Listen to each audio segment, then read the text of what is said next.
जय हिंद दोस्तों।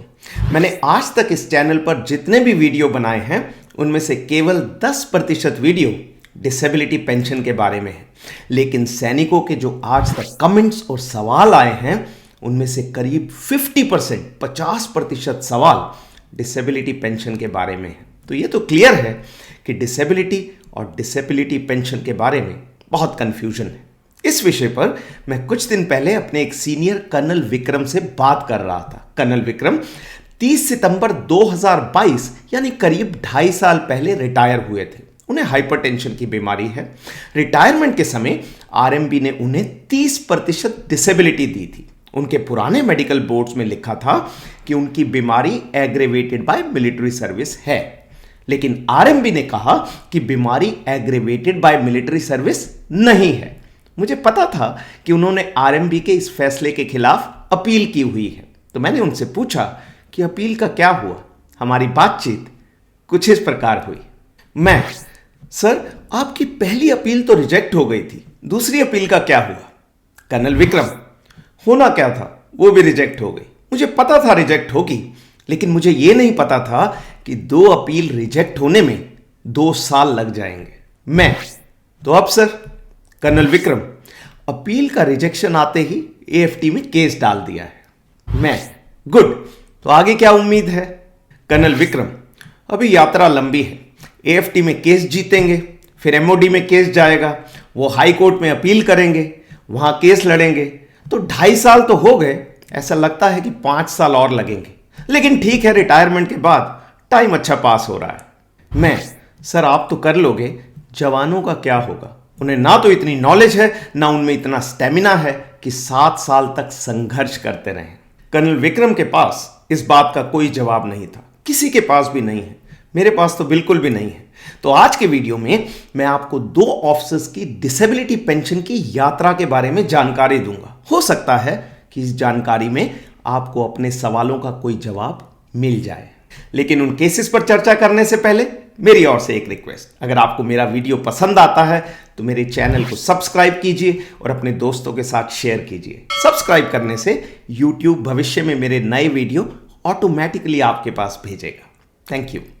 ग्रेट, तो चलिए पहले केस से शुरुआत करते हैं, और ये केस है कर्नल मनीष मिड्ढा का। इस केस में ऑनरेबल दिल्ली हाई कोर्ट ने 6 फरवरी 2025 को अपना फैसला सुनाया है। कर्नल मनीष दिसंबर 1989 में आर्मी में कमीशन हुए और जनवरी 2021 में रिटायर हो गए। 2007 से 2011 के बीच वो लगातार 4 साल तक फील्ड और सीआई ऑप्स एरिया में पोस्टेड थे। 2012 में पीस स्टेशन में आने के बाद जब उनका एनुअल मेडिकल हुआ तो पाया गया कि उन्हें हाइपरटेंशन की बीमारी हो गई है। 2012 के एनुअल मेडिकल बोर्ड ने लिखा कि क्योंकि वो 4 साल तक फील्ड एरिया में रहे थे, उनकी बीमारी फील्ड एरिया के स्ट्रेस और स्ट्रेन के कारण हुई थी, और इसलिए डिसेबिलिटी बेनिफिट्स के लिए इस बीमारी को एग्रेवेटेड बाय मिलिट्री सर्विस माना जाएगा। साथ ही मेडिकल बोर्ड ने कर्नल मनीष को गाइड टू मेडिकल ऑफिसर्स यानी जीएमओ 2008 के अनुसार 30% डिसेबिलिटी दे दी। रिटायरमेंट से पहले अगस्त 2020 में कर्नल मनीष का रिलीज मेडिकल बोर्ड यानी आरएमबी हुआ। जैसा कि आपको मालूम होगा, 21 सितंबर 2023 को गवर्नमेंट ने डिसेबिलिटी पेंशन के नए नियम अनाउंस किए थे, लेकिन क्योंकि कर्नल मनीष का आरएमबी 21 सितंबर 2023 से पहले हुआ था, उस समय पुराने रूल्स ही लागू थे। और पुराने रूल्स क्या थे? वो थे एंटाइटलमेंट रूल्स 1982 और guide to medical officers 2008। Entitlement rules 1982 का रूल नंबर 5 कहता है कि जब किसी सैनिक ने सेना में ज्वाइन किया था और उसके रिकॉर्ड में किसी बीमारी का कोई जिक्र नहीं था, तो यह माना जाएगा कि ज्वाइनिंग के समय वो सैनिक पूरी तरह से फिट था, और इसलिए यह भी माना जाएगा कि वो बीमारी सैनिक को फौजी नौकरी के दौरान हुई है, और इसलिए वो डिसेबिलिटी पेंशन का हकदार होगा। इस रूल नंबर 5 को सुप्रीम कोर्ट ने 2013 में सिग्नल मैन धर्मवीर के एक लैंडमार्क जजमेंट में कोट किया था और डिसेबल्ड सैनिक धर्मवीर के हक में फैसला सुनाया था। तो एंटाइटलमेंट रूल्स 1982 को मद्देनजर रखते हुए आरएमबी ने लिखा कि कर्नल मनीष की बीमारी एग्रेवेटेड बाय मिलिट्री सर्विस थी और उन्हें 30% डिसेबिलिटी मिलेगी। बोर्ड प्रोसीडिंग्स पर आरएमबी के मेंबर्स ने साइन किए, कर्नल मनीष ने भी साइन किए जैसा कि प्रोसीजर है, और उन बोर्ड प्रोसीडिंग्स को अप्रूवल के लिए हायर हेडक्वार्टर मेडिकल ब्रांच में भेज दिया गया। लेकिन आरएमबी की बोर्ड प्रोसीडिंग्स जब अप्रूवल के बाद कर्नल मनीष के पास आई तो उन्होंने पाया कि ये उन बोर्ड प्रोसीडिंग से अलग हैं जिन पर उन्होंने पहले साइन किए थे। इन बोर्ड प्रोसीडिंग्स में एक चेपी लगाकर यह लिख दिया गया था कि उनकी बीमारी एग्रेवेटेड बाय मिलिट्री सर्विस नहीं है। जाहिर है यह बात एंटाइटलमेंट रूल्स 1982 के खिलाफ है। लेकिन सीरियस बात यह थी कि आरएमबी के फाइनल होने के बाद जब वो बोर्ड हायर मेडिकल अथॉरिटीज के पास गया तो बोर्ड प्रोसीडिंग्स को गलत तरीके से चेंज कर दिया गया था। कर्नल मनीष ने एएफटी दिल्ली में केस फाइल किया। 29 अगस्त 2023 को एएफटी ने उनके हक में फैसला सुनाया और कहा कि उन्हें डिसेबिलिटी पेंशन दी जाए। एमओडी ने एएफटी के फैसले के खिलाफ दिल्ली हाई कोर्ट में अपील की। दिल्ली हाई कोर्ट में डिवीजन बेंच के जज थे ऑनरेबल जस्टिस नवीन चावला और जस्टिस शैलेंद्र कौर। उन्होंने 6 फरवरी 2025 को अपना फैसला सुनाया। इस फैसले में उन्होंने कहा कि वो एएफटी के फैसले से सहमत हैं और कर्नल मनीष को डिसेबिलिटी पेंशन मिलनी चाहिए। कोर्ट ने अपनी जजमेंट में ये 3 महत्वपूर्ण बातें भी कही। नंबर 1, हाई कोर्ट ने कहा कि उनके सामने जो डॉक्यूमेंट प्रोड्यूस किए गए थे वो दिखाते हैं कि मेडिकल बोर्ड को हायर हेडक्वार्टर मेडिकल ब्रांच के कहने पर चेंज किया गया है, जो कि प्रोसीजर के बिल्कुल खिलाफ है। इस बारे में एएफटी दिल्ली ने कई केसेस में यह फैसला दिया है कि डिसेबिलिटी के विषय पर आरएमबी का फैसला फाइनल होगा और एडमिनिस्ट्रेटिव अथॉरिटीज यानी हायर हेडक्वार्टर की मेडिकल अथॉरिटीज उस फैसले को चेंज नहीं कर सकते। नंबर 2, कोर्ट ने कहा कि 2012 के पहले मेडिकल बोर्ड ने कर्नल मनीष की बीमारी को एग्रेवेटेड बाय मिलिट्री सर्विस बताया था। अगर आरएमबी का फैसला उस मेडिकल बोर्ड से अलग था तो उन्हें कारण देना चाहिए था कि वो पहले मेडिकल बोर्ड के फैसले से सहमत क्यों नहीं है। ऐसा कोई कारण आरएमबी में नहीं दिया गया था। और नंबर 3, कोर्ट ने कहा कि हेडक्वार्टर में बैठे कुछ ऑफिसर्स के विम्स एंड फैंसीज यानी मनमानी की वजह से इस तरह सैनिकों को बेनिफिट से वंचित रखना पूरी तरह से गलत है। उन्होंने अपने ऑर्डर की एक कॉपी डिफेंस सेक्रेटरी और चीफ ऑफ आर्मी स्टाफ के पास भी भेजी है ताकि वो इंश्योर कर सकें कि भविष्य में ऐसा ना हो। कोर्ट ने एमओडी को यह भी आदेश दिया है कि वो कर्नल मनीष को कॉम्पेंसेशन के तौर पर 50,000 रुपए देंगे और उन्हें डिसेबिलिटी पेंशन के एरियर रिटायरमेंट की डेट से 9% इंटरेस्ट के साथ दिए जाएंगे। नोट करने वाली बात यह है कि कोर्ट के आदेश को करीब 2 महीने हो गए हैं, अभी तक कर्नल मनीष के पास एमओडी से कोई खबर या अमाउंट नहीं आए हैं। तो यह था पहला केस। अब आते हैं दूसरे केस पर, और यह केस है लेफ्टिनेंट कर्नल मनोज कुमार झा का। कर्नल मनोज जून 2000 में आर्मी में कमीशन हुए और मार्च 2022 में रिटायर हो गए। सर्विस के दौरान कर्नल मनोज को 2 इंजरीज हुई। पहली इंजरी हुई एक एक्सीडेंट में जब वो फौजी गाड़ी में यात्रा कर रहे थे, और दूसरी इंजरी हुई यूनिट में ऑर्गेनाइज्ड गेम परेड में। दोनों केसेस में प्रोसीजर के अनुसार यूनिट में कोर्ट ऑफ इंक्वायरी की गई। कोर्ट्स ऑफ इंक्वायरी ने डिक्लेयर किया कि दोनों injuries attributable to military service थी क्योंकि वो फौजी ड्यूटी के दौरान हुई थी। पहली इंजरी के लिए उन्हें 30% डिसेबिलिटी मिली और दूसरी इंजरी के लिए 20% डिसेबिलिटी मिली। रिटायरमेंट से पहले नवंबर 2021 में उनका रिलीज मेडिकल बोर्ड यानी आरएमबी हुआ। रिलीज मेडिकल बोर्ड ने भी लिखा कि दोनों injuries attributable to military service हैं और उन्हें गाइड टू मेडिकल ऑफिसर्स 2008 के अनुसार 30% और 20% डिसेबिलिटी मिलनी चाहिए, यानी दोनों मिलाकर कंपोजिट डिसेबिलिटी मिलनी चाहिए 44%, जो कि ब्रॉड बैंडिंग के बाद हो जाएगी 50%। तो उन्हें 50% डिसेबिलिटी पेंशन मिलनी चाहिए।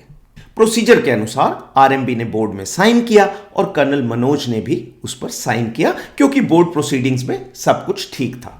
लेकिन 14 फरवरी 2024 को यानी आरएमबी होने के करीब 2.25 साल बाद कर्नल मनोज के पास officers record office New Delhi से एक लेटर आया। उसमें लिखा था कि उनकी डिसेबिलिटीज को 30% और 20% से घटाकर 5% और 10% कर दिया गया था। 5% प्लस 10% की कंपोजिट डिसेबिलिटी बनती है 14.5%। और क्योंकि 20% से कम डिसेबिलिटी के लिए डिसेबिलिटी बेनिफिट नहीं मिलता, ऑफिसर ने पाया कि उनकी डिसेबिलिटी पेंशन 50% से घटकर हो गई थी 0। कर्नल मनोज ने मार्च 2024 में इस फैसले के खिलाफ एजीज ब्रांच में अपील फाइल की। उस अपील को बिना कोई कारण दिए रिजेक्ट कर दिया गया। रिजेक्शन के तुरंत बाद उन्होंने सितंबर 2024 में दूसरी अपील फाइल की। वो अपील अभी तक पेंडिंग है। तो कर्नल विक्रम की तरह इनकी यात्रा भी लंबी होने वाली है। लेकिन फिलहाल इस केस में 2 इंपॉर्टेंट सवाल हैं। पहला सवाल यह है कि ये 5% और 10% की डिसेबिलिटीज आई कहां से हैं? तो मेरा ख्याल है कि ये आई हैं गाइड टू मेडिकल ऑफिसर्स यानी जीएमओ 2023 से। हम सब जानते हैं कि जीएमओ 2023 में सभी डिसेबिलिटीज की परसेंटेज को काफी कम कर दिया गया है। जिस इंजरी या बीमारी के लिए पहले 30% डिसेबिलिटी मिलती थी, अब मिलती है 5%। लेकिन पॉइंट यह है कि कर्नल मनोज के केस में जीएमओ 2023 लागू ही नहीं था। उनका आरएमबी हुआ था 2 नवंबर 2021 को, यानी नए रूल्स के आने से 2 साल पहले। स्पष्ट है कि उनके केस में नए रूल्स के अनुसार डिसेबिलिटी परसेंटेज डिसाइड नहीं किए जा सकते। और दूसरा सवाल है कि कर्नल मनीष की तरह क्या कर्नल मनोज के केस में भी आरएमबी की बोर्ड प्रोसीडिंग्स को चेंज किया गया है? इस बारे में कुछ कहा नहीं जा सकता। हालांकि कर्नल मनोज के पास ओरिजिनल आरएमबी की कॉपी है जिसमें डिसेबिलिटी की परसेंटेज 30% और 20% लिखी है। लेकिन ऑफिसर्स रिकॉर्ड ऑफिस ने डिसेबिलिटी को 5% और 10% कैसे कर दिया? ऐसा लगता है कि इस केस में भी ओरिजिनल बोर्ड प्रोसीडिंग्स को चेंज किया गया है, जो कि दिल्ली हाई कोर्ट ने क्लियर किया है कि यह प्रोसीजर के खिलाफ है। बहरहाल अपनी दूसरी अपील को लेकर कर्नल मनोज का संघर्ष जारी है। तो ये थे आज के 2 केस। इसमें कोई शक नहीं है कि मामला सीरियस है। सर्विंग और रिटायर्ड सैनिकों के मन में बहुत से सवाल हैं। तो इस इंपॉर्टेंट मामले पर मेरे 2 सुझाव हैं। नंबर 1, जो सर्विंग सैनिक हैं उन्हें बहुत से डाउट हैं, जैसे नए एंटाइटलमेंट रूल्स क्या हैं, डिसेबिलिटी किस हिसाब से मिल रही है, इंपेयरमेंट रिलीफ क्या है, इंपेयरमेंट रिलीफ और डिसेबिलिटी एलिमेंट में क्या अंतर है, और ये जो नए प्रकार का मेडिकल बोर्ड शुरू हुआ है, रिटेंशन कम इंपेयरमेंट असेसमेंट बोर्ड यानी RIAB, क्या इसका अर्थ है कि उन्हें इनवैलिड आउट किया जा रहा है? मेरे पास बहुत से कमेंट्स आए हैं, सर मेरा RIAB हो रहा है, मुझे इनवैलिड आउट तो नहीं कर देंगे? तो मेरा सुझाव यह है कि इस चिंता को दूर करने का तरीका यह है कि इस बारे में मिलिट्री हॉस्पिटल्स और यूनिट्स में अभियान चलाया जाना चाहिए, जिसमें उन्हें करेक्ट जानकारी दी जाए। अगर करेक्ट जानकारी नहीं मिलेगी तो सैनिक सोशल मीडिया पर अपने सवालों के जवाब ढूंढेंगे, और सोशल मीडिया पर गलत जानकारी ठीक जानकारी से 10 गुना ज्यादा अवेलेबल है। और नंबर 2, जो रिटायर्ड सैनिक हैं उनके हजारों की संख्या में केस पेंडिंग पड़े हैं। नोट करने वाली बात यह है कि ऑफिसर्स तो अपने केसेस को फॉलो अप कर सकते हैं, अपील के लेटर ड्राफ्ट कर सकते हैं, हेडक्वार्टर में अपने कोर्समेट से बात करके केस के स्टेटस को चेक कर सकते हैं, लेकिन जवान ये सब नहीं कर सकते। ज्यादातर जवानों को तो ये भी पता नहीं है कि अपील करनी कहां है। इस बारे में मेरा सुझाव यह है कि 21 सितंबर 2023 से पहले के सभी केसेस को जल्द से जल्द फाइनलाइज किया जाना चाहिए। 21 सितंबर 2023 के बाद तो वैसे भी डिसेबिलिटी केसेस ना के बराबर रह गए हैं। अब 20% या उससे ज्यादा डिसेबिलिटी मिलना बहुत मुश्किल हो गया है। एक बार पुराने केस फाइनलाइज हो गए तो सैनिकों में जो डिससेटिस्फैक्शन की फीलिंग है वो भी समाप्त हो जाएगी। आज के लिए इतना ही। अगले वीडियो तक अपना ख्याल रखें और स्वस्थ रहें।